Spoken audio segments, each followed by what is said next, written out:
যদি আপনি এভাবে খাইতে পারেন মুড়ি দিয়ে চানাচুর দিয়ে, একেবারে অসাধারণ, মুখে স্বাদ লাগবে।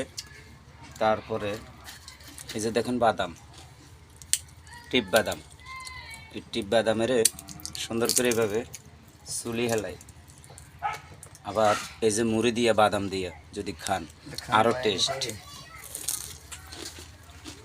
এক বাড়ি বাদাম দিচ্ছে বুঝলেন, এখন আমি খাইতে হইতে শেষ করতে পারতেছি না।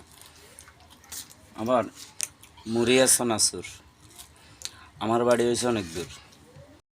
এখন আমি আইছিলাম ইনশাল্লাহ রংপুর, চাইছেন এই বাড়িতে খানা আমি সারা বাদাম দিই, মুড়ি দিই, চানাচুর দিই, কে খাইতেও পারে না। এই যে দেখেন মুড়ি আর চানাচুর ভাই একবার অসাধারণ, সেরকম স্বাদ। ছোটো বাচ্চা মহব্বতের লোক, এগুলো আদর করবেন। আপনার নিজে একটা মুড়ি খাবেন, একটা চানাচুর ওনাকে খাওয়াবেন, ঠিক আছে?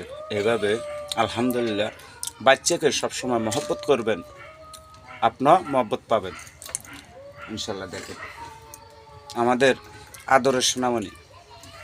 বাবু তোমার নাম কি?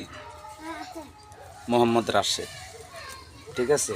মুড়ি দি চানাচুর খা, রাশেদ মিয়াল্লাই চিন্তা মা বাপের সর্বক্ষণ থা। আরে ধরো বাদাম দিয়ে খাও, বাদাম খাবে? বাদাম খাবে না, বাদাম আমি তো খাই, বাদাম আমার প্রিয় ভাইয়া, একেবারে অসাধারণ বাদাম।